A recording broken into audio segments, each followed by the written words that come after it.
Hello, hello, everybody. Hello, whoever's here, let me know if you guys can hear me. We will wait before we start. I think for once I am actually on time.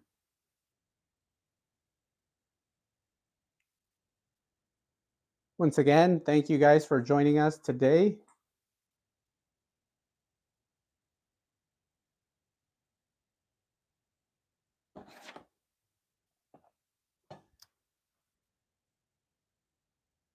William Hurt, you caught me with a chuck eye. Out of what? Spit it out. I'll be checking in and out. Hello, William Hurt. Thank you for joining us today. We will be waiting for people to show up. We'll wait about 5 to 10 minutes.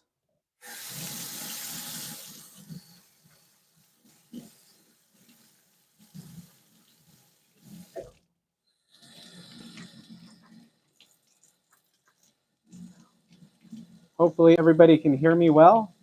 Let me know in the comments if you guys can hear me in the chat.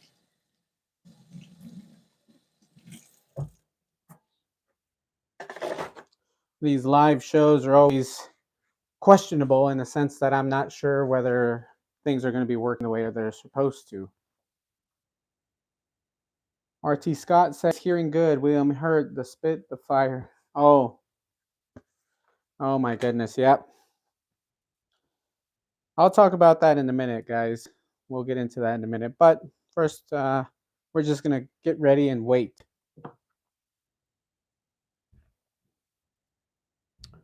Once again, thank you everybody for joining us this Thursday, 4/20, 2023. I do not celebrate 4/20 like many, I want to say many of the youth, perhaps. I don't think I ever celebrated 4/20. You guys know what I'm talking about, you might know. But if you don't, then we'll leave it at that.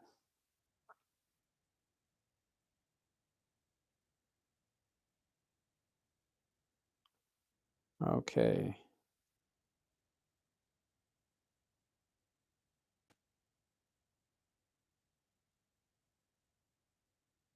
Once again, we are just waiting for more people to show up.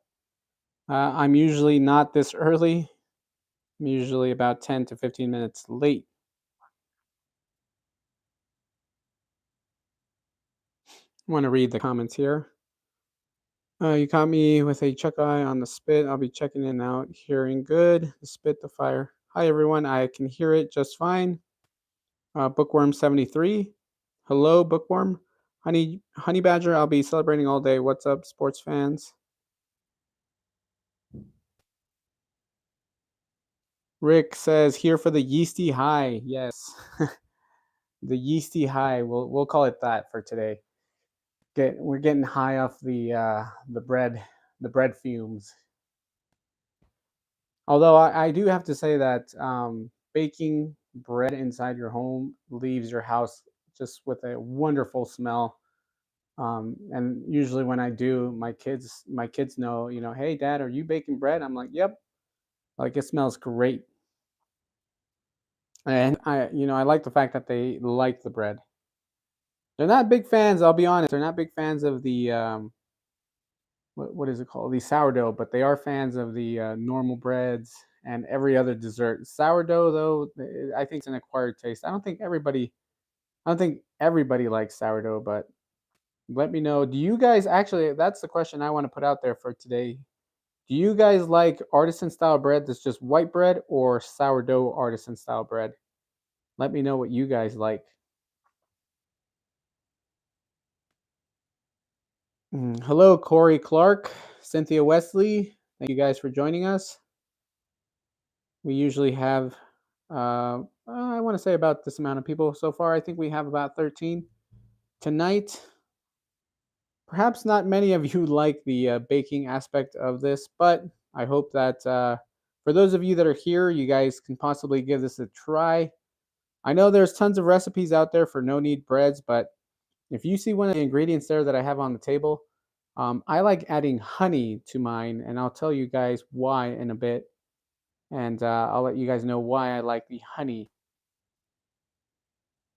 Honey Badger says, I need a sourdough starter. Yeah, getting a starter going is actually not as hard, but it is time consuming in the beginning. I'll be honest. I think when I first started sourdough, I was completely consumed by it. That's all I could think about was just sourdough starter, sourdough. Like how am I gonna, get this going? How do I know if it's ready?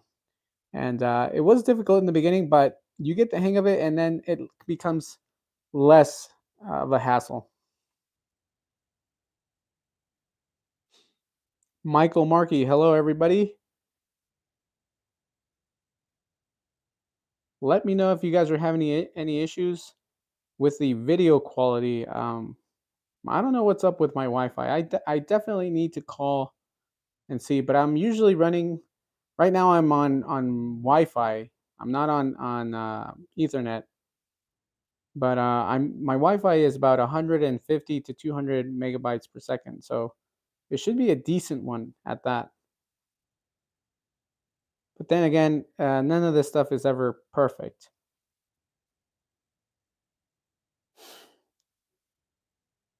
Let's see. Deb Scott, hope you are feeling better this week. Yeah, if you guys can tell, my voice doesn't sound so raspy. So, I did like the deep voice that it gave me, but I'm over here with the high pitched voice once again, my usual voice. So yeah, I'm actually feeling a lot better. But my younger one, so my littlest one, she got sick this morning, or yeah, I want to say this morning. So she woke up with a fever. Not that high, but I'm telling you guys, we've been nonstop sick. If it's not one thing, it's another, and it's one thing after another. And I don't know if you guys have been feeling the same way, but man, this season has been rough. Not just on my kids, but like me as well, and my wife as well. We've been hit with everything, and I feel like we're just re-catching everything more than once. RT Scott says, I make bread almost every week, baked in cast iron. Yes. And like I said, guys, there are a lot of recipes out there, and there's a lot of great ones out there. New York Times has a really good one.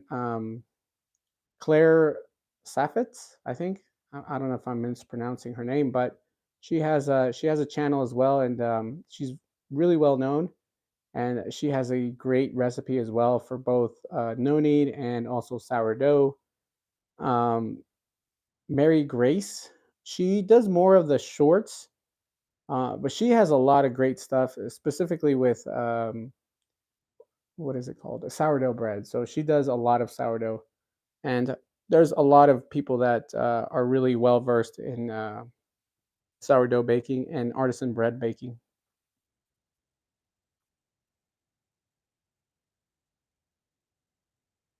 Corey Clark, you should do a tamales show. I probably spelled it wrong. No, you actually spelled it right.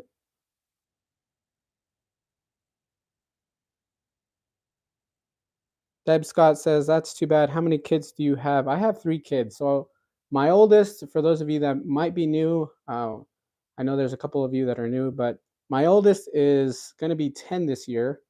My second child, he is going to be 6 this year. And my youngest is going to be 4 this year. So then, then me, I'll be honest, I was done after the second, but she convinced me, and there wasn't very much convincing that she had to do. But anyway, she convinced me, and we decided to try for the third, hoping that it would be a girl, and it sure was. So we were happy with that.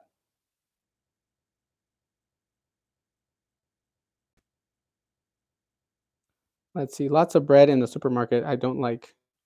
I'll be honest, guys. Going to the supermarket and going to the bakeries, even the homemade. I'm not sorry. I'm sorry. Not the homemade stuff, but the bakery aisle from the store, whatever grocery store you go to, sometimes their baked goods are also filled with preservatives, which is kind of disappointing. I would have hoped that they would have been more on the like less ingredient kind of things. I mean, not everything though is bad. I'll admit that. There are some good bakeries out there, and but I feel like if you can make your own bread at home, you should be able to do many other things. So I think if you're concerned about baking and you haven't really ventured into baking, specifically with cast iron, because cast iron is not just also for fried eggs and bacon, but it's great for many other things, specifically baking. I do a lot of my baking in cast iron, and I have a lot of molds, like the pan mold. I have cupcake molds, the sugar skull that came out from Lodge last year. I have that one. I have the mini cake pan. Just a lot of things. So cast iron cookware is very versatile, and I like the fact that you can bake with it. William Hurt says he's going back to his chuck eye. All right, William Hurt, thank you for being here. I think you said you were going to be in and out, so I'm okay with that.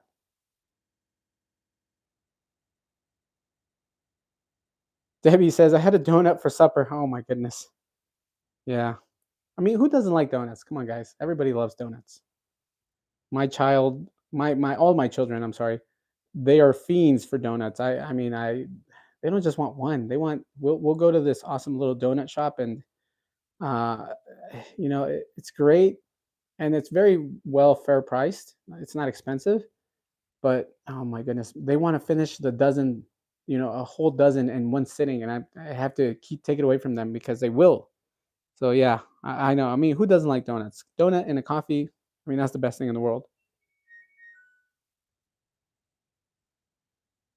Honey Badger says, once I figured out a bread recipe, I very rarely have bought bread at the store. Yes. All right. I think we are about 15 minutes in. So with that, let's get started. Let me know if you guys are okay with the video feed and the audio. Let me know. Give me either a thumbs up or something of that nature, letting me know that you guys can hear me in the chat. Let me know if you guys can see this um, the video. And with that, let's get started. All right. So thank you everybody for joining today. So I do appreciate you guys.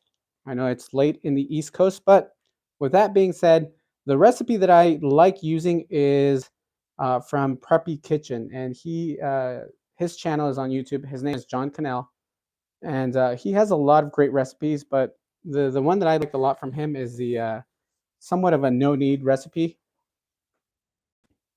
I did buy this book actually at Costco, and here's a little tidbit. It was all the way at the bottom on the cart.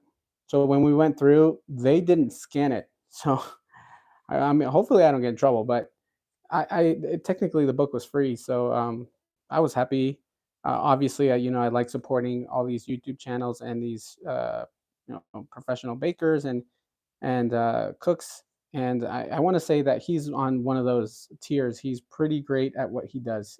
I think he excels more at dessert and baking, but he also has some other cooking recipes. But I like his recipe, so we're going to be using his recipe, and I'll give you guys an ingredient list right now, so that way you guys know. So this artisan bread, very very simple, and here I'll have it here so you guys can see. Hopefully you guys can see that pretty well. So what we're going to need is, let's see here, 3 3/4 cups of bread flour, which I recommend that you weigh it in. So about 450 grams. So weigh your flour. It's the best way to do it. 2 1/4 teaspoons of instant yeast or a packet. 1 3/4 teaspoons of kosher salt. So about 10 grams. I usually like weighing it as well. 1 1/2 cups of warm water. Now, the warm water, I recommend using filtered water or water from a bottle. And the reason being is that some municipalities or some cities, they add some minerals to the water or treated water, tap water, that kind of will it can affect your bread, especially if you're doing sourdough. So that's why they recommend using filtered water. So anyway, with that, make sure that you warm up the water between 120 and 30, which to me, to be honest, I think that's way too high. 110 to 120 is okay. 130 is what helps. Let's see. Yep. Alrighty. Papa Dan says he's going to reboot. He lost the live. Billy Lee Lahone says the bread Luis posted was beautiful. All right, guys. Hopefully you guys can hear me. Shoot, I am really sorry, guys.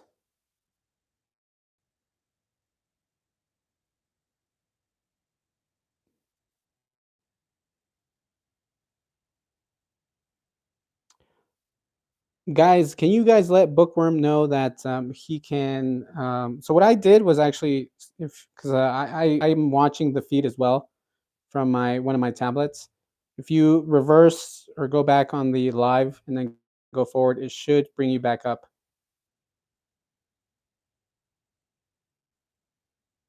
I'm really sorry, guys. My Wi-Fi. I'm telling you guys, if it's not one thing, it's another. All right, guys. Hopefully you guys are back. Most of you, yes.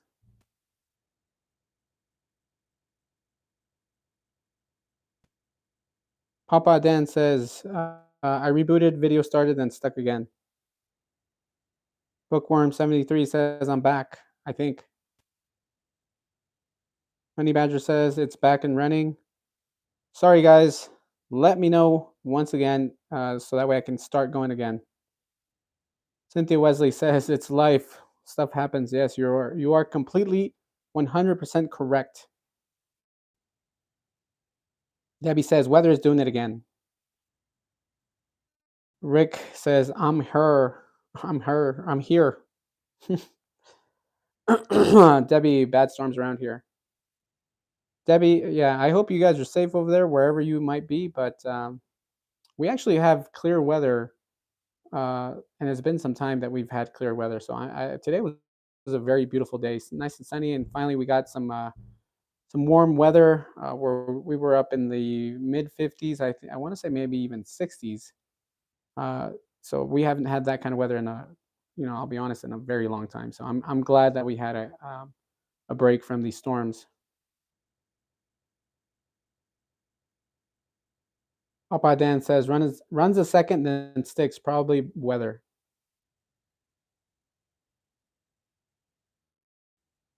All right. RT Scott says sounds like my bread recipe. All right. So I think we're mostly back once again. So let me start over. So what I did mention was weighing in the ingredients is the best way to go, guys. So I do recommend that you get yourself a scale. This one here was from Costco, runs about $20 at Costco, and it's a good brand. Taylor is very well known, specifically for bread baking. So good scale. I do recommend this one. So we're gonna put on our bowl and we're gonna turn it on. Make sure you have it in grams. So we're going to weigh in the flour, and that's the best way, in my opinion, to get proper measurements. But with that said, not sponsored or endorsed by King Arthur, but I am using their bread flour today. And the reason being is that we get the higher percentage in protein. So that's for gluten forming, and that helps out a lot, specifically for bread. Now, can you use all purpose? Yes, of course you can. The bread flour is going to be a bit more chewy versus all purpose, where your bread won't be as chewy. Um, I tend to see that this sticks together a little bit better. So the bread is, it's stronger. Let's just put it that way. The bread's stronger versus all purpose, which tends to be almost like falling apart. There isn't that much gluten strength in all purpose. So, but with that being said, make sure you use bread flour if you can. I do recommend it. Now we're going to follow the recipe. We're doing 450 grams of flour. So like I mentioned, we're going to weigh it in. Very simple ingredients, guys, and very simply, a very simple recipe. So you can have awesome bread at home anytime you want. And the best part is that you know what you're adding, and you can add so many things to your bread. If you want to add and make it savory, you can add some garlic, some onion, olives, whatever you like. You can add almost anything. And if you want to make it sweet, you can add dried cranberries, blueberries, some oats, some almonds, whatever you like. You can add so many things to it. So whether it be sweet or savory, this is honestly the best way to get bread at home. Just make it yourself. And you know what you're doing with it. You know what you're adding. So there's no mystery ingredients in there. All right. So as I mentioned, we're looking for 450. Now, if it's a little bit less or a little bit more, that's completely fine. Like mine right now states 449. Am I going to add a tiny bit more to be precise? No, no, I think it's more than okay. So we're at 448. So we went down about 2 grams. So that's good enough. Next, we're going to weigh in the salt. Actually, I don't have a spoon to put it in. The other thing that I like to recommend, guys, is for you to obviously preheat your oven or your Dutch oven and your oven for about 30, 40 minutes. And I'll explain that in a minute. So we need 10 grams of salt.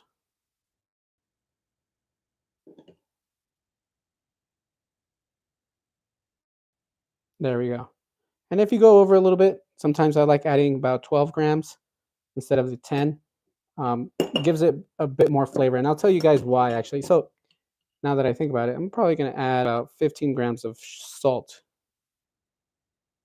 Yep, there we go. All right. So we got 15 grams of salt. And the reason why that I'm adding that much salt into my flour is because we're going to actually add honey. So we got some, actually, we got to tear this. Now, I do recommend that you guys use filtered water. You can go to the store and buy yourself. I like using these, but that's my preference. But whatever water you have, or if you even have a filtration system, great. Just fill up your measuring cup. We're gonna do how much was it? 1.5 cups or 360 grams of water. So here we go. So I made sure that I tear the weight.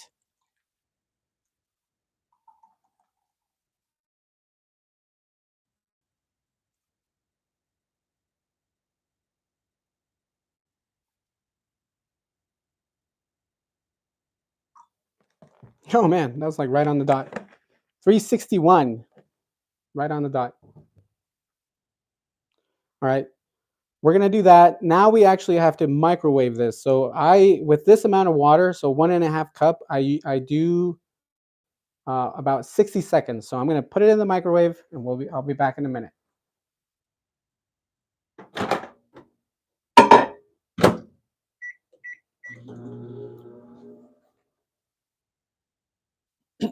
Okay. So the reason why I think that you should preheat your oven is that you need a vessel that's going to be extremely hot. So to get that big poofy bread, you want something very for you to get oven spraying very hot. But you don't want it to, obviously to scorch your bread either. So you're going to preheat your oven to 465, and we're going to leave it there for about 30 minutes. Make sure that you also have your Dutch oven, or I'm sorry, not Dutch oven, but well, yeah, Dutch oven or whatever cast iron. And I say cast iron because I like using cast iron. But whatever vessel you have, make sure you put it in there and preheat it. So that's what I'm going to do real quick.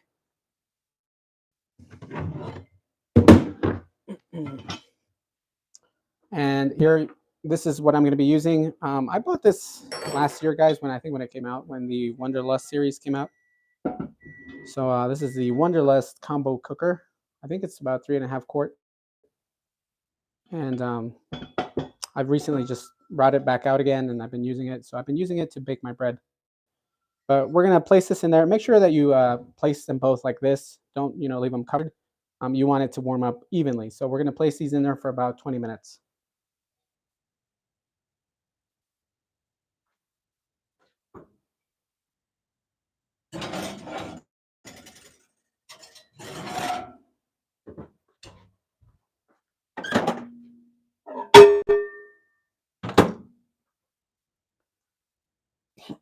So the other tool you're going to need is going to be a thermometer.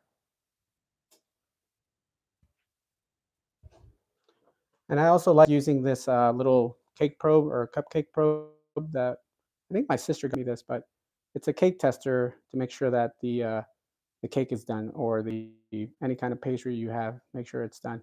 But I'm going to use this just to stir.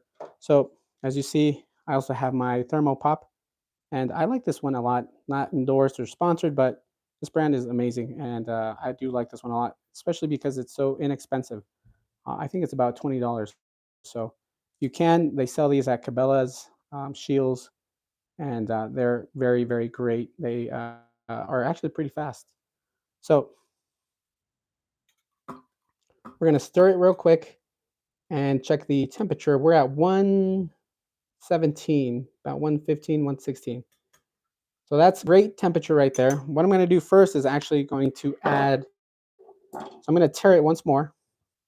What I'm going to do here is actually, I'm going to add about 80 grams of honey.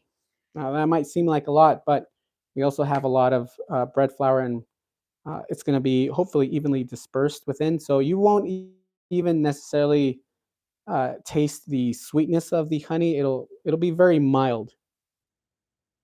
And the times that I've made it, nobody has ever said, "Hey, this is like extremely sweet bread." They just tell me they get the hint smell of honey, and then I'll let them know like, yeah, there's honey in there. So as I mentioned, we're gonna weigh in 80 grams of honey. Now this might seem like a lot, but at least it's not corn syrup. Corn syrup is great, but it is a lot sweeter. So this sweet on the of the honey is going to be very mild, and I prefer the honey over sugar. Reason being is that I mean, honey and bread almost they're kind of synonymous, so they go hand in hand. And I like the smell of the honey, especially when you're baking. So your house is going to smell phenomenal when you start baking this bread.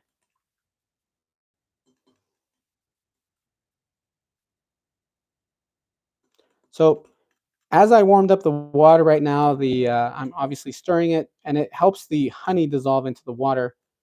That way, it's not just a huge lump of honey right at the bottom, which won't impart any flavor to your bread. So make sure that you warm up your water first before you place in the honey, and then after that, after you stir it really well, what we're going to do is then finally add the yeast. So I like using active dry yeast. You can use bread machine yeast, but I feel like this one is probably the best one. So, but either way, whether you use bread machine yeast or active, they're both going to work just as well.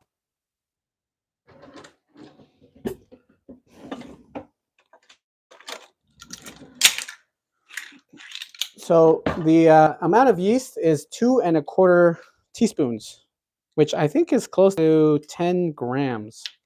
I've been doing this so many times that I haven't really memorized it, but I think I'm correct. So actually, what I want to do is tear this and see if I'm correct. So there's 1 teaspoon, 2 teaspoons, and a quarter,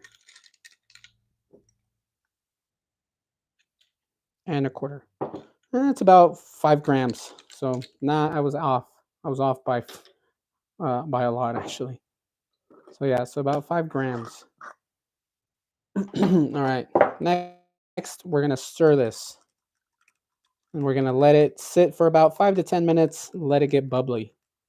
And if your yeast is old and the expiration date has already passed, then I don't recommend that you use that yeast anymore. The reason being is that the yeast is not active and it's not alive any longer. So make sure that when you do buy yourself some yeast and you open it, especially if you have one of these jarred cans or jarred, yeast, make sure that you do refrigerate it after you open it. Alrighty, guys. So there we have our beautiful yeasty mixture of honey, water, and yeast. So we're going to let this sit for about 10 minutes. Next thing we're going to do is actually mix this, and then we'll incorporate all of it together. And then I will get back to the chat.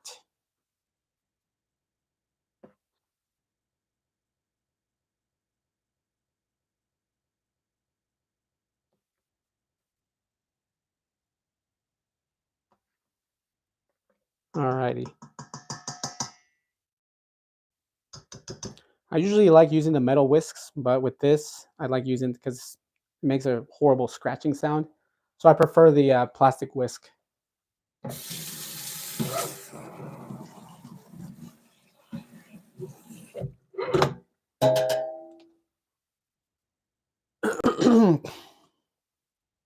Right. Let me read some of the comments here. That way I get involved with the chat and not just blabbing on. Let's see. Let me go back to where I left off.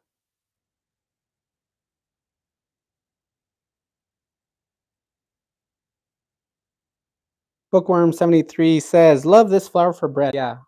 King Arthur. Also, uh, I think it's Bob's Mill or Red Mill, or I can't recall, but I use that one a lot as well.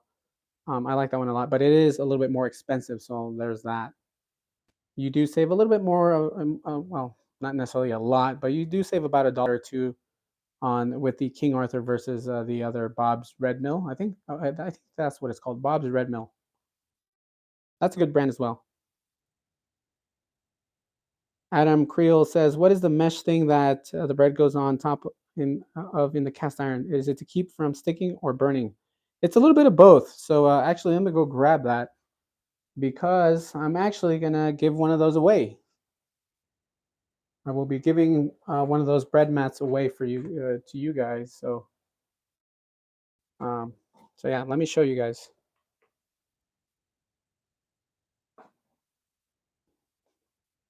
So I found these guys from Instagram, and they're legit.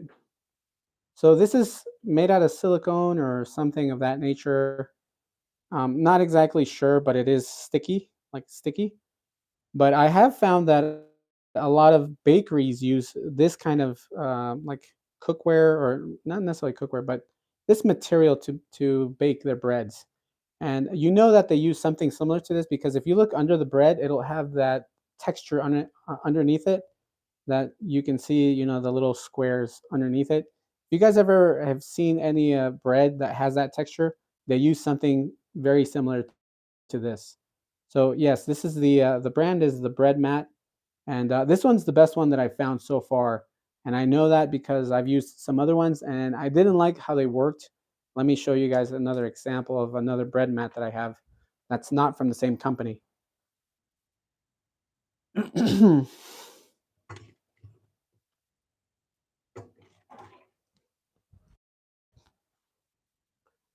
So when I first started baking sourdough and breads for in general, I went on Amazon and I bought this one here. It had good ratings.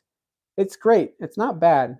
Um, but one thing though is that it leaves it with a glossy, like when you bake the bread, it's glossy underneath, which is kind of weird. And the quality of it is not as great as the bread mat. The other thing is that this actually is, fully covered in silicone. So it's just a slab of silicone. It doesn't have perforations like this one does. So this one isn't, I don't know if you guys can see it, but it has, there's little tiny little holes in it. And in the sense that provides better baking and even baking.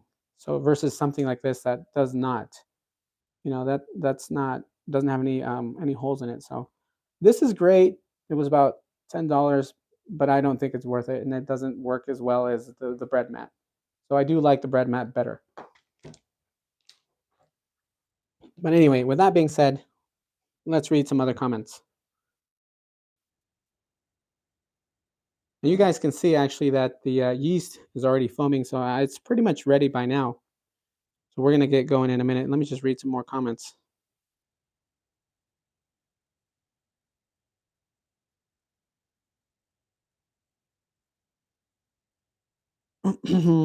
Let's see, what else do you guys?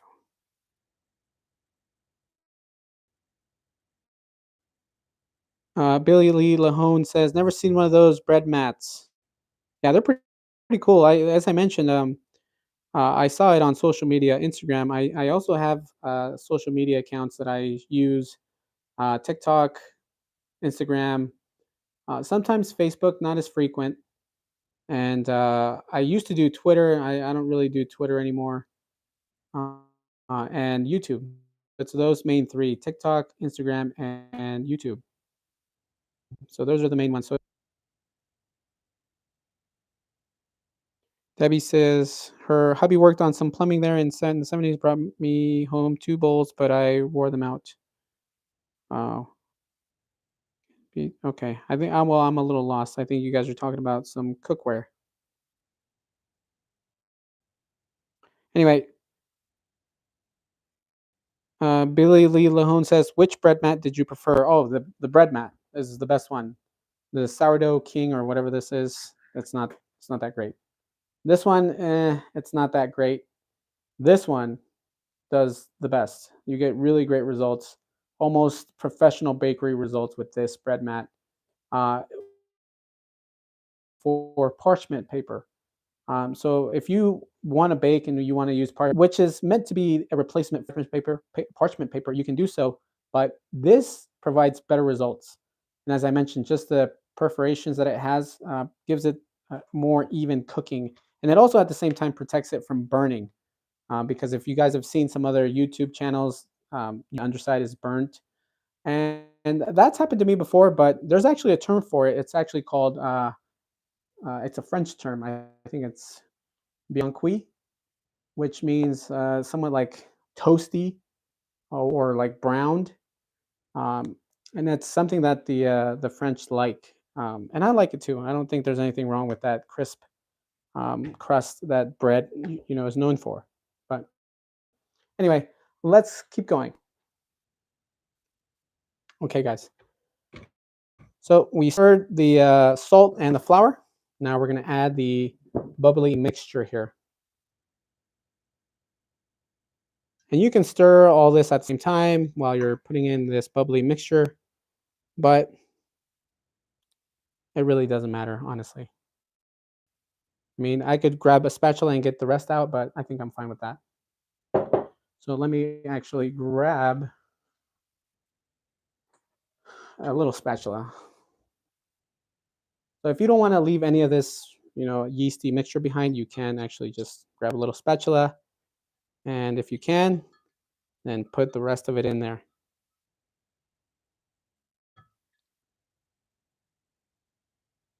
All right. Next, we're going to just stir it in. And you don't need anything fancy. The other tool that I do like using a lot is actually a dough whisk. It's a Danish dough whisk. And they're very inexpensive. You can find them on Amazon as well.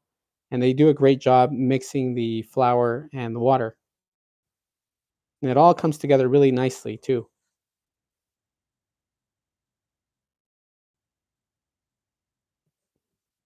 So as you can see, the mixture is coming together and it's still very kind of floury. But what we got to do is incorporate all this really well.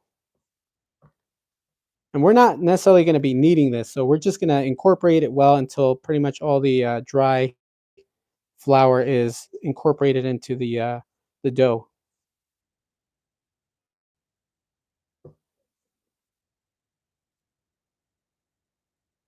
And the other thing that I do like using is actually a one of those plastic and flexible bench scrapers.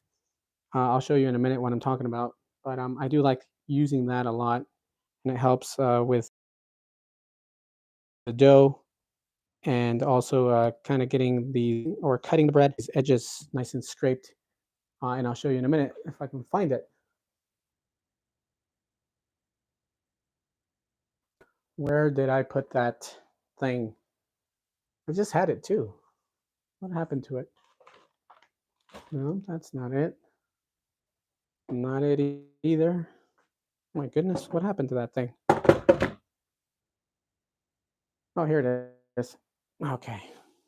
So this is a bench scraper, but it's a plastic one. RT Scott says it froze again. Can you guys see me? Can you guys hear me? Anyway, this is the brand that I like. It's ATECO, Ateco. Anyway, it's nice and flexible. and it's got a curved edge. So I'll show you guys how I like using this.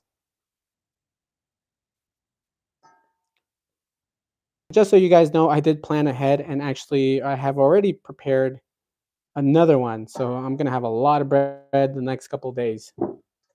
So I have already pre-made dough that we're gonna throw in there and bake it so you guys can see it.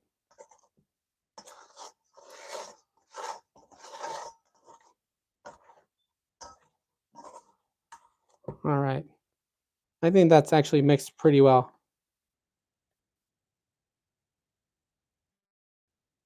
And this dough is going to be sticky, and I'll give you guys some tips to how to maneuver it. So that's what we're looking for. That's what you're looking for. That's the consistency that we're looking for. And what we're going to do now is just cover it, and we're going to wait about 20 to 30 minutes. So bear with me while I actually just wash my hands real quick.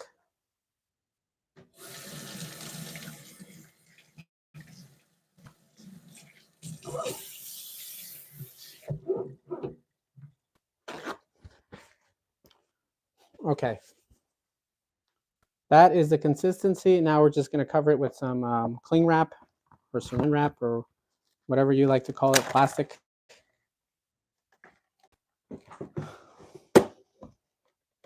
Just cover it, let it sit somewhere warm for about 20 minutes.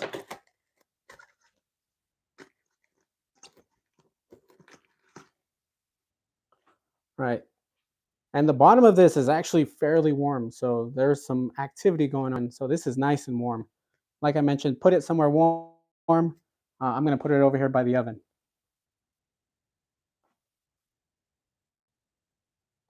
Yep, nice and warm there. All right. So moving on. We're done with this. Don't need that anymore. Nor do I need these items. Done with that. Put away my yeast. Got to refrigerate it. And all right, I think that is okay for now.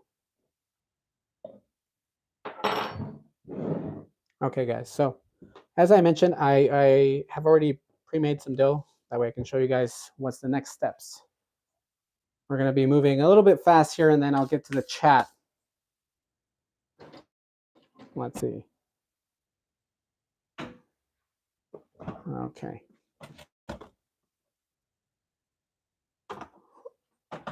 So a little bit of a time frame that I'm going to give you guys. So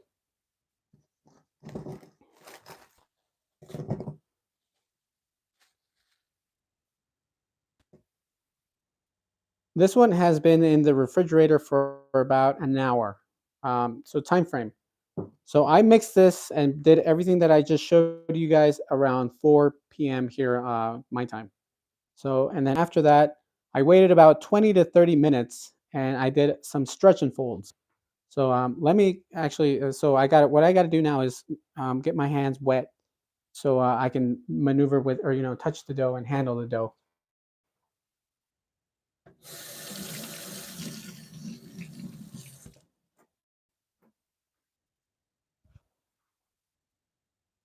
All right. So with wet hands, we're going to punch it down, getting rid of some of that air. And it's going to smell very, very yeasty. And it almost looks like focaccia, but it's not. So, and that prevents the dough from sticking to your hands. As I mentioned, it is very sticky. So that's one way to start it off. Next, I'm going to grab something to protect my table.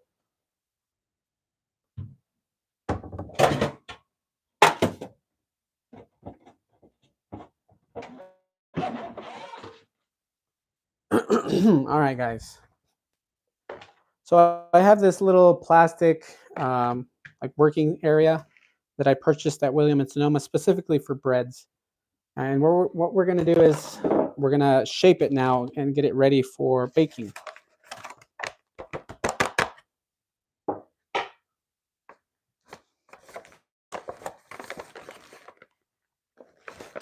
All right. We're going to dust the working area Don't need that much for now. So that's good enough. We're going to get the dough out. And here's one of the other uses that I like is you can scrape this to get the dough out without degassing it too much. So make sure you guys don't degas it too much. And as you can see, nothing was left behind. All right. As I mentioned, the dough is sticky, so do your best to prevent it from sticking to your hands. And adding a little bit of flour to your hands is okay. So shaping the dough and getting it ready. So what I'm going to do is actually make it into a round loaf. So what I like using is we're going to do somewhat of a stretch and fold method. So we're going to stretch it on each corner. We're going to go around in a circle. We're going to do this until we get the dough, or get some resistance from the dough. And once it becomes a lot tighter, then we stop and let it rest for a bit, for about 5 minutes, and get everything else prepared, so that way it can go into the Dutch oven or whatever baking vessel you have. As you can see, I don't know if you guys can see, but there's still air bubbles in there. So as I mentioned, do your best to not degas the dough.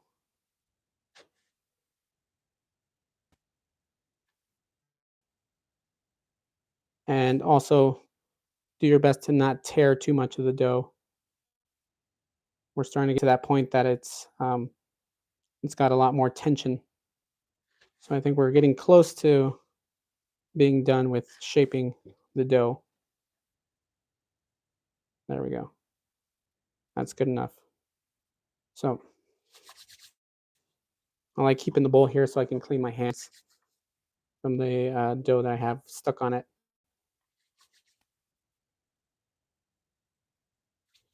All right. Next thing that I'm going to do, guys, is flip it. So we're going to flip it, and then what we're going to do is add a little bit more flour, and to not, cross-contaminate my flour, we're just going to use a spoon and sprinkle some here.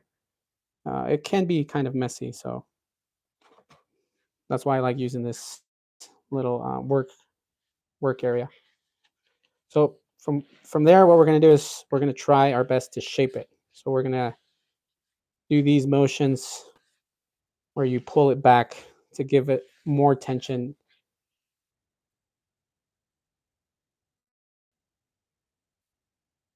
Kind of tucking the underside within itself.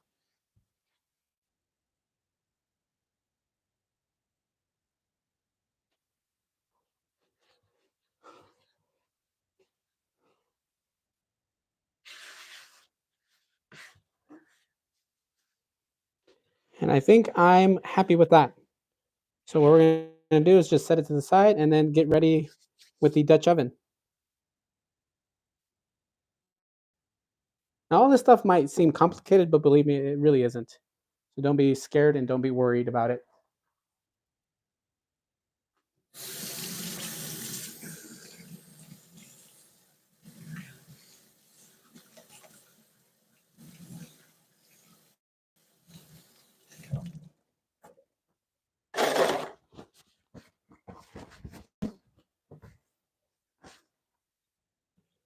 All right, next I'm going to grab my trivets.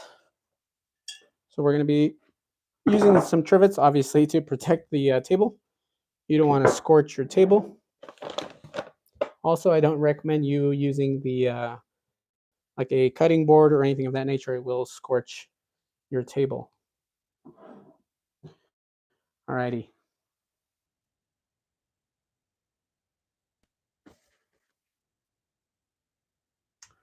I'm going to bring out the Dutch oven. It's been in there for, I want to say, about 20 minutes now, and the oven has already been preheated to 465.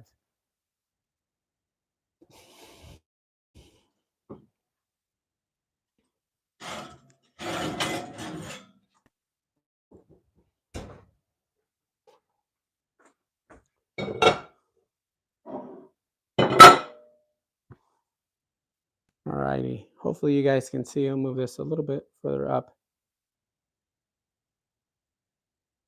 Okay. So as you saw, we shaped the boule or the bread, the dough, Next thing we're going to do is use the bread mat.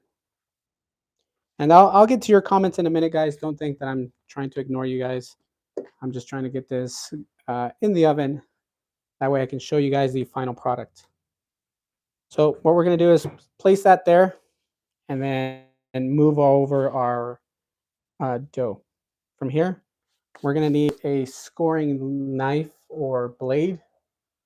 Um, you can use a knife, a really sharp knife, or you can use a bread lamb or lame, which is something like this. I got it from Amazon, very inexpensive. All these tools very inexpensive. So I'm going to cut that in a minute, but I have another little technique that I like using. And I will show you guys in a minute. I have to go grab it.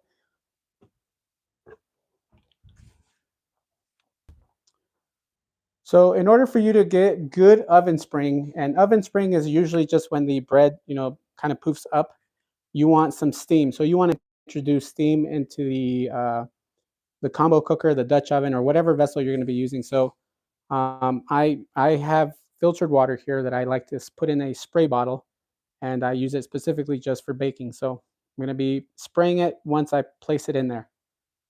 So this is going to be moving a little bit quick.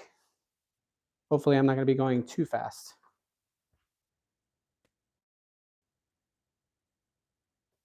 Alrighty. So I'm going to place it on top. All right. We're going to score the bread at a 45-degree angle, or whatever way you want, but it's going to help with the bread releasing some of that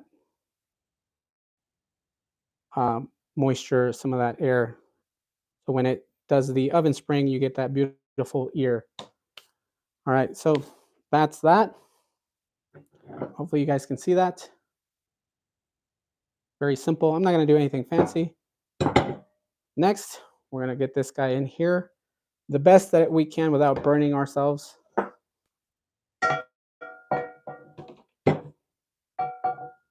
Alrighty.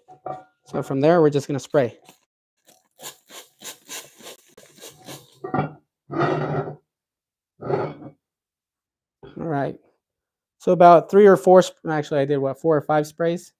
And then we go straight into the oven at 465 for 10 minutes.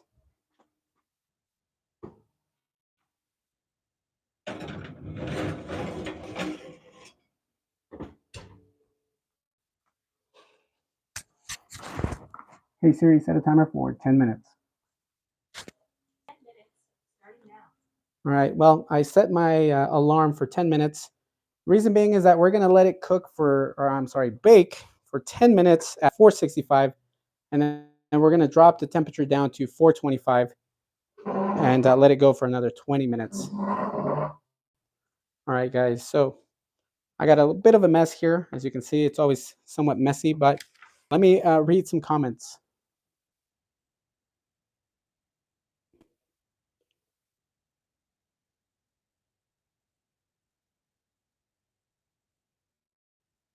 Michael Markey says, Luis, do you use a bread whisk? The dough whisk? Yeah, actually, I like using those. It's a Danish dough whisk, which I forgot to show you guys. This was a gift from my sister, specifically when I started baking. So this is a Danish dough whisk. It works great. It looks kind of funny, but it works great, specifically for sticky doughs, like breads. What else? Like artisan breads and cinnamon rolls, enriched doughs, things of that nature. This dough whisk is going to do a great job. But yes, I do recommend a dough whisk. If you don't want to use that little spatula like I did, you can use a dough whisk.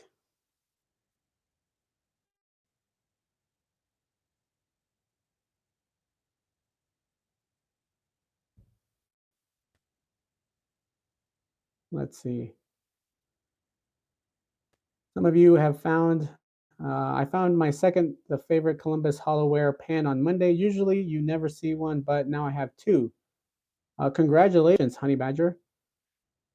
I've been looking for a pie logo of the Wagnerware. Those are pretty hard to come by.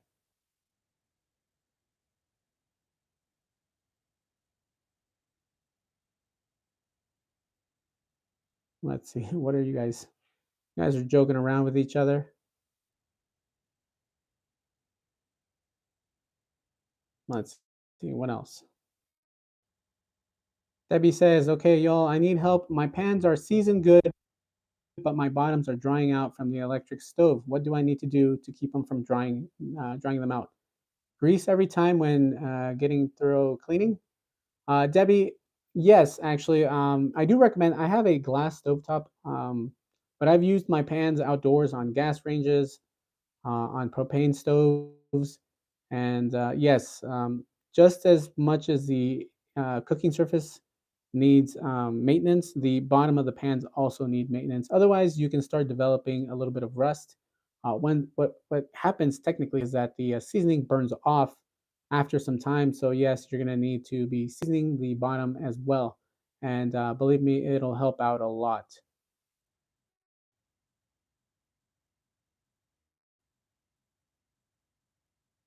Oh, estate sales. Oh man, yeah, estate sales are the best for many things. So if you guys are into any kind of collecting, I want to say estate sales, like Papa Dan was saying. Yeah, those are the best.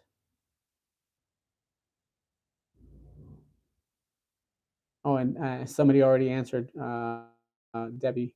I didn't see that, but well, I'm just reiterating at this point. Then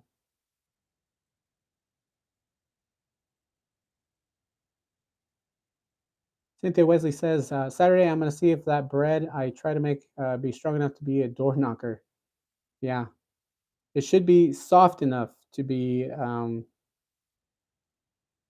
pillowy. I don't know about a door knocker, but definitely pillowy. Debbie says that's a pretty round. Thank you, Debbie.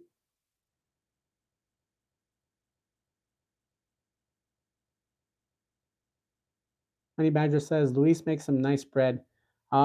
Making bread is somewhat of an obsession now for me, in the sense that I love baking bread because you can share bread loaves. I've baked so much bread that I've shared with family, friends, and they love it. So not only do I get to experiment with different kinds of ingredients, but I also get to share, food with the people that I care about.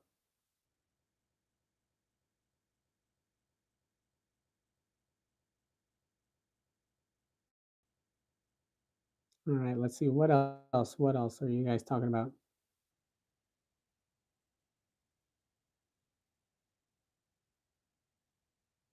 Debbie says, "Thank you, Louise, for answering. It helps me remember." Cynthia says, "A cloud like yours, but my luck, with any of her luck, she says it'll be a door knocker. I can't bake at all." Cynthia, baking might seem like something that requires a lot of patience.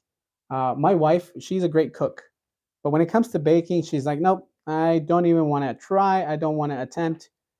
She's like, she always tells me that's not my thing, and like that's not her jazz. But the thing is that honestly, it's not as bad. I feel like it.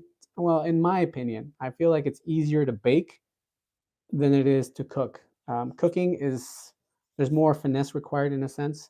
With baking, you have measurements. As long as you follow the recipe, you can't go wrong. And you can be consistent with the measurements and the recipes, and you can be consistent with with whether you're making breads, whether you're making desserts, any kind of sweets.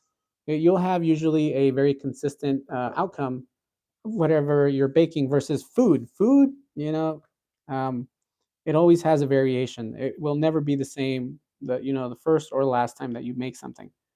So I think baking, in a sense, is easier. That's just my opinion, though.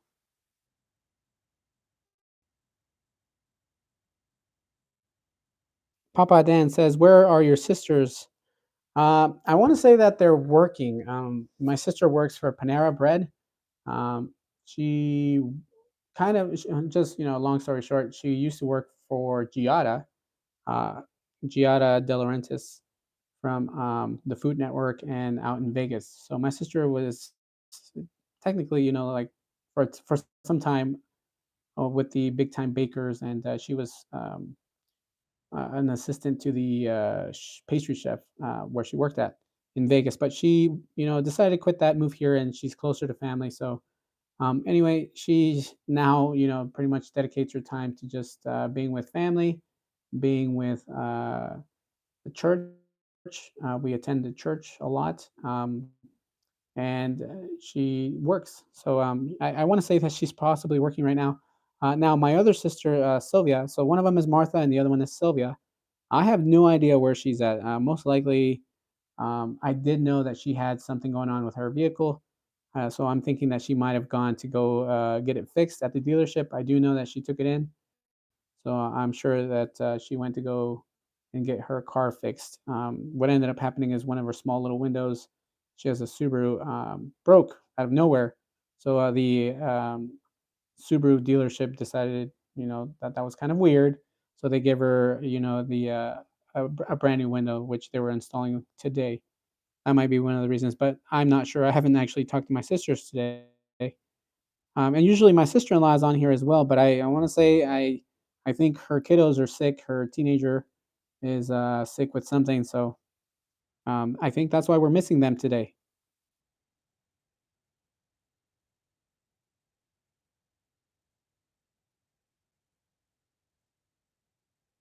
Mercy B says, "I wonder if there's a bread recipe for the stovetop." Not that I've seen, but I'm sure you could do something. I mean, it would have to be very low heat, and I don't know how well that would work, but possibly.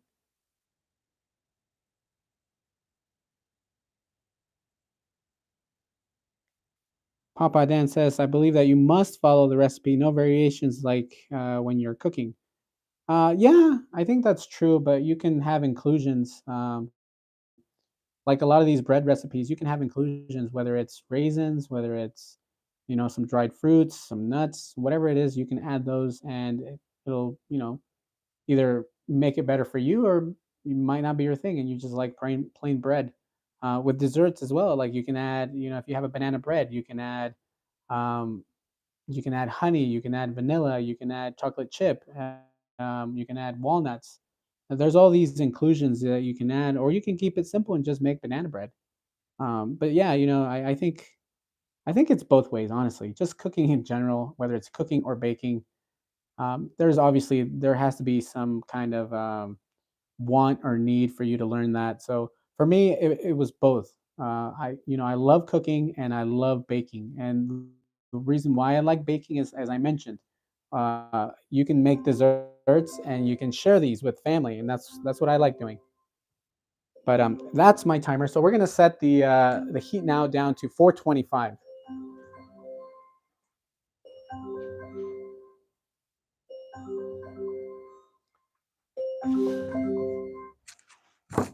Hey Siri, set a timer for 20 minutes.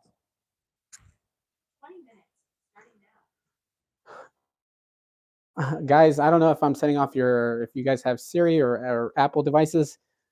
Forgive me if I set those off. All right, so I think while we're waiting, I want to showcase um, a vintage pan that I just got, and I want to see what you guys think.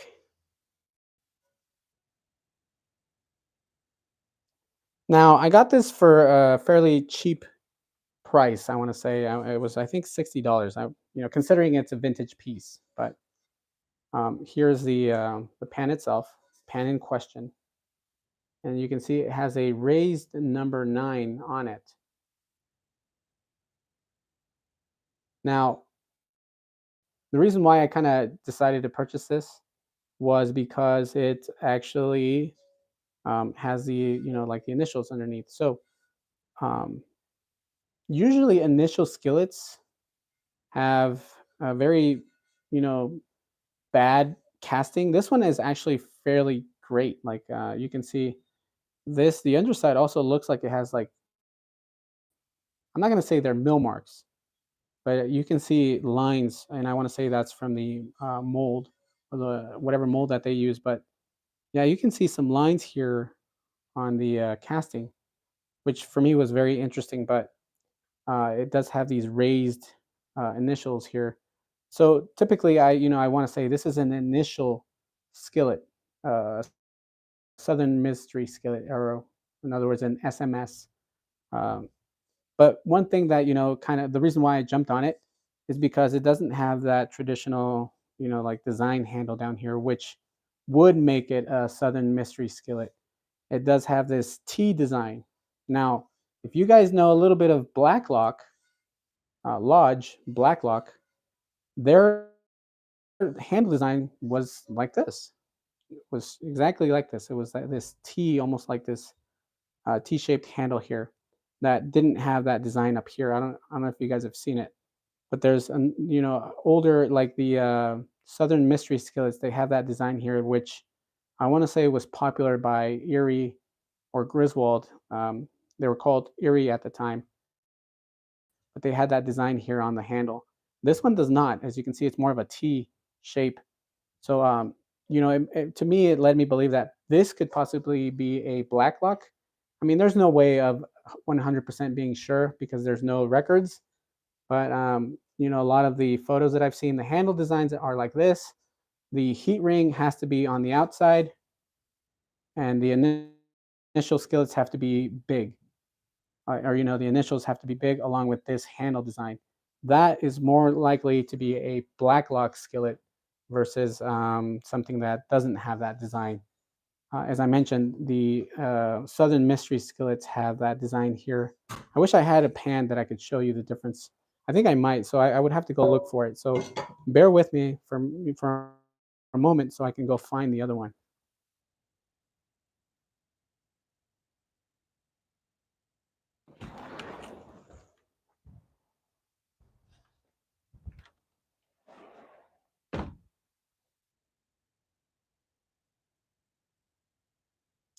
All right. I actually just used my pan that has that design. I made some chicken. I got to throw out that grease.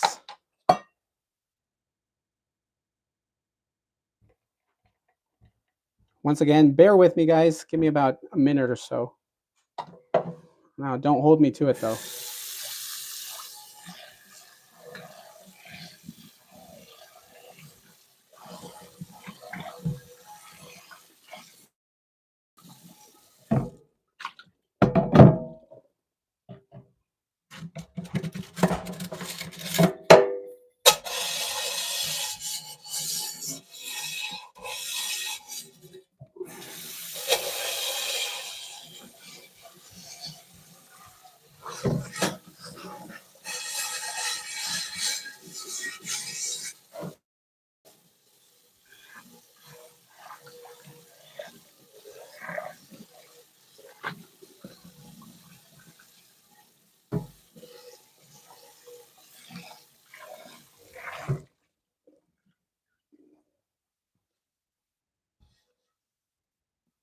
Sorry, guys, for the time here that I feel like I'm keeping you guys waiting.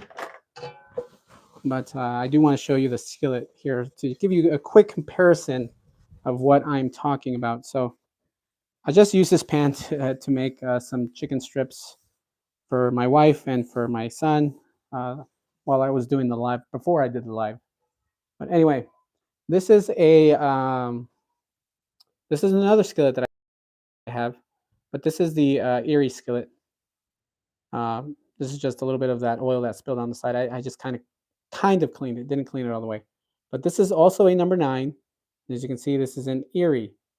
Now here, this is the design that I've seen on most Southern Mystery skillets, where it has this little design here.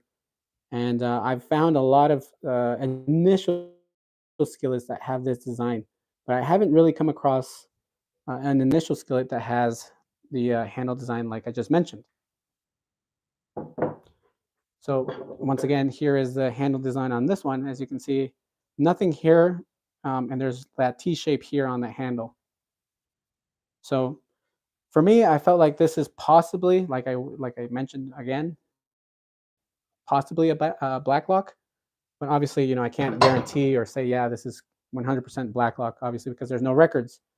But yeah. So I have some Southern Mystery skillets, just like that one there, that have this handle design, and the initials are tiny, and the it does have the outer ring, but the casting is just horrendous. The casting is not the best, and I'm not trying to be rude or anything, but the those initial. So yeah, I'm hoping that I would like to take a photo and send it over to Lodge and see what they say, but I don't know if I should. But yeah, these are the skillets that I was working on over the last couple of days. That skillet there, and as I mentioned, I did use this one today, the Erie 712. So I want to see what you guys think.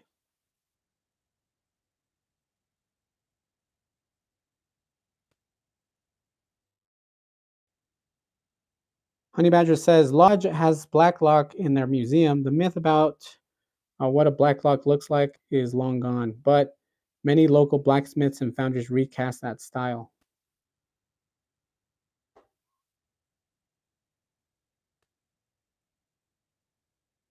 Billy Lee Lahone says, I don't know. I can't say I've ever seen a picture of a black lock. That is a beautiful skillet. Thank you, Billy. Adam Creel says, how much does that Erie go for? That Erie pan, I don't know, but I got it when it was because it was all crusty. And how much does it go for? I want to say possibly uh, uh, $200, maybe 250, depending on who is selling. But this one here was cheap and inexpensive because of there's some issues to it. It's not a spinner, but it is warped in a sense. It has a warp that goes upward, which I think is better than a downward warp.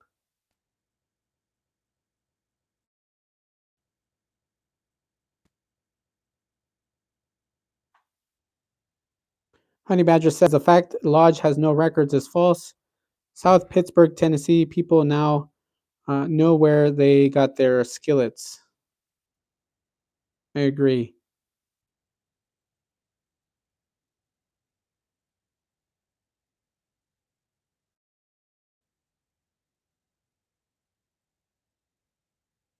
Papa Dan says, I agree that his skillet is missing the reinforcement at the handle. Won't call it a SMS. Regards to his new one, who really knows if it's black luck? I would call it a possible black luck as he does. So yeah, that's why I jumped on it because it was very. This was in bad shape. So when I got it, um, I had to restore it myself. It was crusted over. It looked pretty bad, and I wasn't sure if it was going to be worth me restoring. But once I did, and I did more research on it, then I was getting more excited because I was like, well, I think this might be a possible black lock. Once again, I say possible because I'm not 100% sure.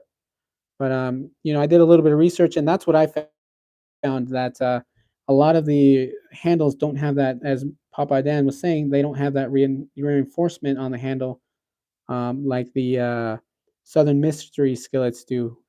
As I mentioned, they somewhat took the design, cues from Erie at the time, and they use that handle design. So this is technically the design that they took, and this is a reinforced handle that Papa Dan is talking about. So yeah, and as I mentioned, that one there, it does not have it.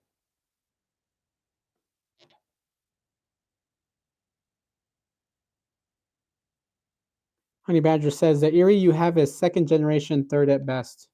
I'm not sure actually. I don't have much knowledge on the Erie skillets. I know more of the Griswold when they switched over to the Griswold name, but I don't know much about Erie. So that one's actually my first Erie. I didn't have one prior to that skillet. Cynthia, I'm in my 50s and warping is normal after a certain age. Tell me about it. God, I was just recently talking. It was my sister-in-law's birthday, and we were all together at uh, my in-laws, and we were just talking about between all the family there, we were just talking about how you get to that age that you don't feel the same anymore. In my mind, I'm like a 20-year-old. Heck, I feel like I'm a child still because I say and do a lot of. And I'll be honest, guys, I say and do a lot of dumb stuff.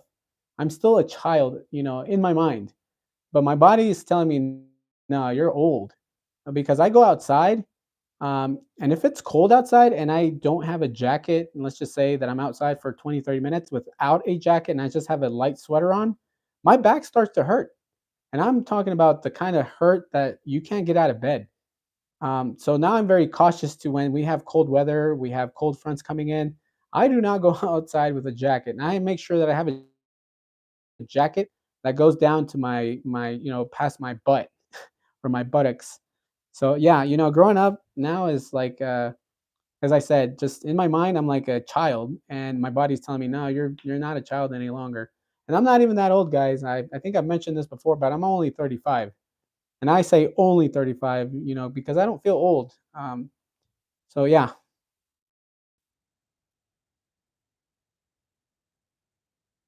Bookworm 73 says he'll be hitting 50 in a few months.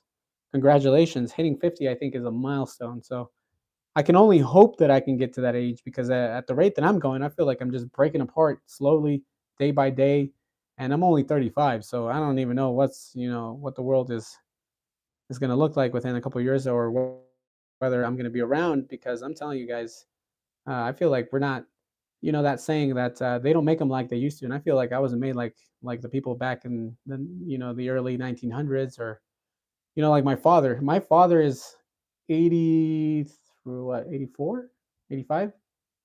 He's 85 years old, still walks on his own, can still probably run. He recently rode his bicycle around the block. So I can only wish that I can get to that age and still be able to walk without any kind of assistance. So it is a blessing, to be honest.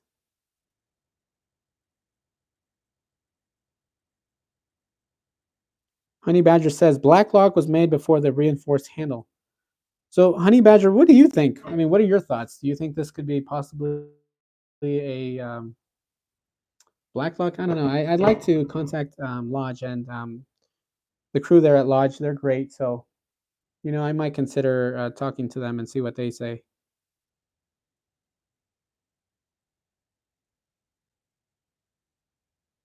Chan Stewart says, I'm 38 going on 60. My goodness. Cynthia says, I don't blame you, Luis. With age comes wisdom. 35, you're still a baby. Like the old folks say, live on. Yes. My goodness. I've been, at my young age at 35, because I want to say that I'm still young. Um, I think I've matured in the last 2 years. I mean, before this, before YouTube, to be honest, before I started YouTube, was, my mindset was a lot different than it is now. Um, and now my focus is more on living more for the family, living more for myself. And before it was just, not necessarily the best life, I want to say. I mean, I'll be honest with you guys. In my early 20s, early 20s, I was out almost every weekend, going out to either a bar, going out, and I was actually with my now wife. We've been together since high school. Actually, no, since after high school. So we got together in college, but we knew each other in high school. But we would go out with her family. So I always went out with her side. We would always go out to the bars, to the clubs, and I did that for a good 4 years. But honestly, guys, that just beats you. And after a certain time, it just gets old. So I was still childish. I'll be honest, but I feel like I've gained more respect for what really matters, in a sense, within the last 2 to 3 years, and not necessarily because of COVID. Just I think you get to that age where you start to realize the things that matter in your life are not necessarily the things that are like the material things. I don't really. I try my best not to focus on those things. I try to focus more on the family, friends, God as well. As I mentioned, I do a lot of church events. I go to church. Little side note here, or a little, I want to say information about me, guys. If you guys didn't know, um, I just recently started, teaching the youth at the church that I attend, and it's been a an awesome experience in a sense that I feel privileged and also at the same time very like in a sense responsible for what I'm teaching. So I'm doing my best to keep those kids as focused on topic when we're doing Bible study, uh, and also entertained with modern times. Not necessarily going, completely out there, but with like crazy ideas here and there. But we do our best to stay, focused with God and life in general as well. We're not going to be completely, trying to jam things into children. No, I don't think that's the way. And I'm glad that we have that opportunity to hang out with kids. So that's what I do on Fridays. Usually, that's I have the like I mentioned recently, just that, and also with my child, we soccer. So uh, like I said, a little information about me. I want to say so for those of you that were curious of what I do. Also, I'm a HVAC tech. That's what I do. That's my day job, and I got 3 children, married, been married for now 11 years. I want to say, and yeah. But enough about me, guys. Let's get back into the baking. So, real quick, a little side note here as well. So, once we hit the 20-minute mark, I, I did mention that we did lower the heat down to 425. So, technically, we're going to bake it for 30 minutes. So, bake it for 10 minutes at 465, drop down the temperature to 425 for another 20 minutes. And then after that, guys, I'm going to do right now, once the alarm goes off, is remove the cover and let it go for another about 10-ish minutes. I don't go anything above that because I don't want it completely, burnt because it can happen. Also, side notes here from the recipe. It says make sure to check your water temperature before adding it to the dry ingredients. If the water is too hot, you risk killing the yeast. However, if the water is too cold, it won't activate the yeast, which is true. I think I did mention that. For a more robust flavor, refrigerate the dough overnight as it develops more flavor the longer it is refrigerated, which I also agree. That's technically what I like to do. But for today's video and for today's purpose of showing you guys how easy it is to make bread, I only let it rest in the refrigerator for about an hour, which you can still do that. Also, do not skip the parchment paper as it helps you move the dough in and out of the Dutch oven. It also prevents the bread from burning and aiding from sticking to the bottom of the pot. Also, guys, don't add too much flour. That's another tip here. Avoid adding too much flour to the dough by measuring your flour correctly. Adding too much flour to the recipe is the most common mistake, leading to dense bread, which is very true. You don't want dense bread.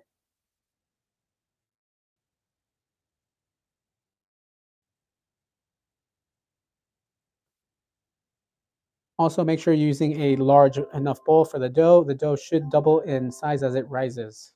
All right, that is the timer. So with that, I'm going to take you guys over here to my oven. So bear with me. Hopefully nobody gets motion sickness.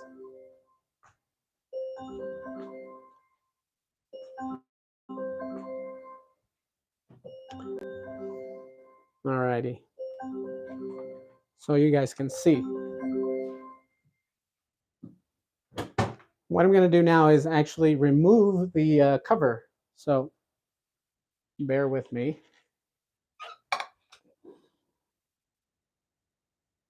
And guys, be very cautious with this part as well. Yeah, you can burn yourself, so be cautious. Now, the thing that I like about the combo cooker is that you can actually move the handle to the side. That way you can have easy access of just lifting up the handle. And there you have it, guys. That is I hope you guys can see the bread loaf. As you can see, it got good oven spring. Now we're going to let it go for another, uh, what did I say, 10 minutes.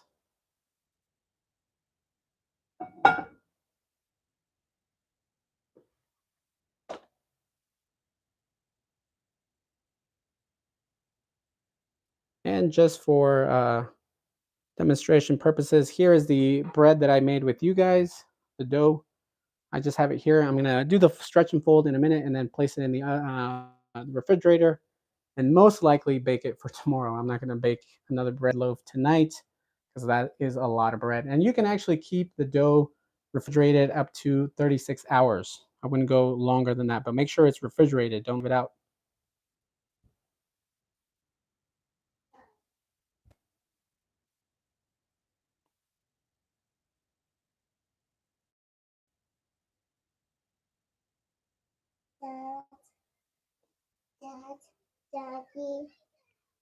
Adam Creel, the more cast iron you collect, the wider you become. That is true. I actually gained weight. You want pizza? Oh my goodness, Mama. I don't have any ingredients for pizza right now. Do you know if Mommy went to go buy pizza? I saw Mommy leave. I think she went to go get pizza. Okay, so you have to wait. You want to go sit on the couch? Go sit on the couch. Mommy's going to be here in a minute. Let's see. What else have you guys said?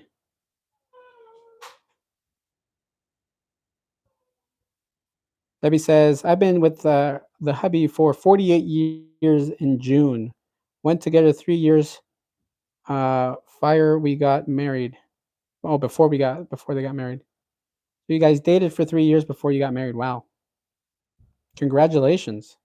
I hope that you guys do a 50-year anniversary. My parents, my mother was still alive at the time. She still got to celebrate her 50-year anniversary, and we went all out, and it was amazing. And my mom grew up, and I'll be honest with you guys, she grew up very, very poor. She grew up in Mexico because that's where we're from. And so she,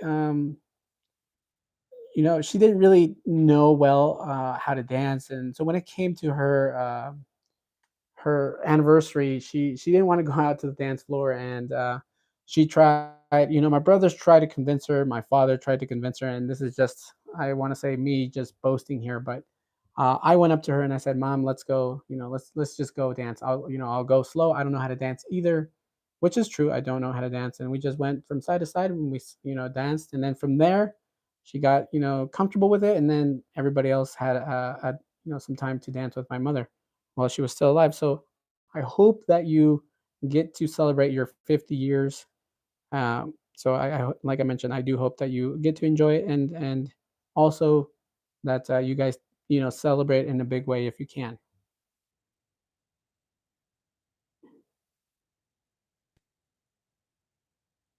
Honey Badger says, not without gate marks. That's the big thing. Gate marks state boundaries. Yeah, and about Blacklock, whether it needed to have a gate mark or not, but yeah, this one does not. So I'm, and here's the other thing. Maybe you guys know a little bit more. So if you guys know more than I do, please, let me know in the comments.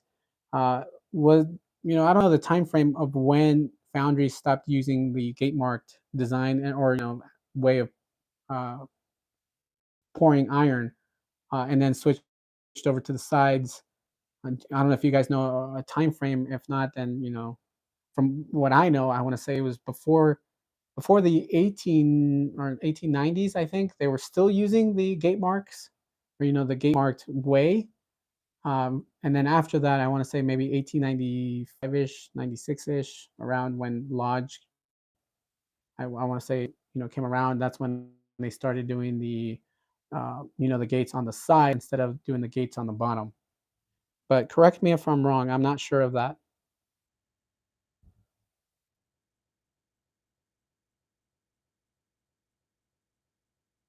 Cynthia Wesley says she's crying because she wants her pan pizza. Yeah, these kiddos, they love pizza. Oh, hammered, yeah, hammered are beautiful pieces, and I agree. Whether the hammered and the uglies, because I do know that the uglies are different than the hammered versions. Which somebody corrected me, and I'm glad. Like I said, if you guys have some information about certain things, let me know.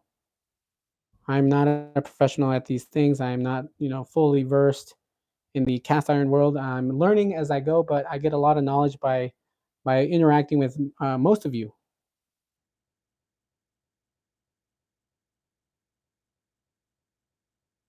Val's Black Cat's Rule says she will be 19 years with her husband.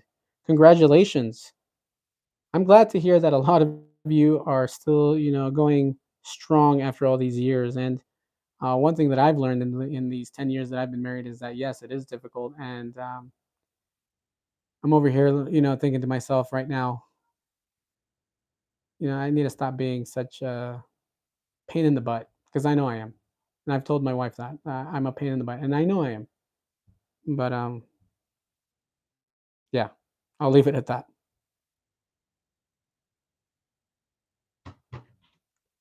All right, guys. I think that we're going towards the end. We're getting towards the end, so I think it should be ready. We're gonna take it out. I don't think it's been about 10 minutes, but I did notice that it was already pretty browned. Actually, let me scoot you guys back, and I'm actually gonna turn that off. The other tip that I have for you guys is my oven has convection and also standard baking. I recommend that you use not convection, but standard baking. The reason being is that convection might not have the same heating temperature, so that might throw off the baking. Make sure that you use bake. Bake is honestly for baking the best way to go. Convection, I want to say, is for food in general. If you're going to be braising any kind of meats, convection is the way to go. But if you're going to be baking, just use the bake setting. Anyway, with that, here is the bread, and it looks like I scorched it a little bit. Darn it! So you can see it's a little bit more than Beyond Cuit. It is kind of scorched, but I think it turned out pretty decent. I'm actually gonna place it here for now, and then move it over to the table. So, and so you guys can see, I'm gonna place it down over here, and that is it. So bear with me, just so let me bring it over, and we will be calling it a night pretty soon.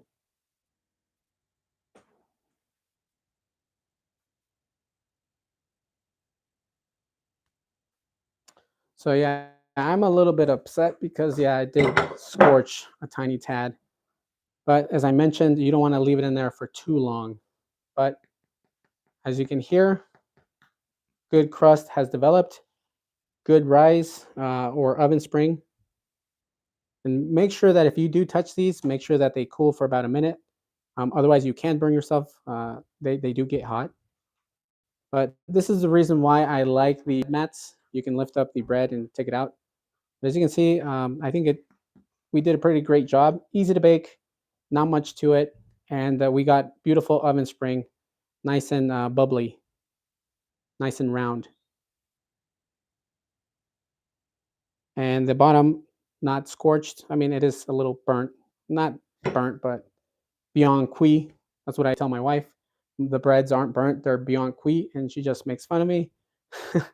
But easy recipe, and you get great results like this one here. Your bread gets great oven spring, and I do recommend that you use that this water spray. Make sure you spray it, and then place it in the oven, and you'll get great results.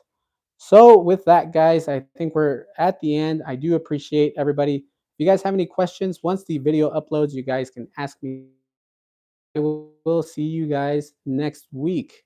Next week, I think I'll be on for the giveaway. I'm not sure yet, but I do want to say that I will be giving away a bread mat and possibly a combo cooker. So with that, I do have a combo cooker that is brand new that I just have had it for for a long time now.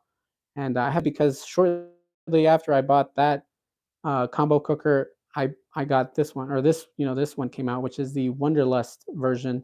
So I decided to keep the Wonderlust, and I've had the combo cooker just hanging out in the box.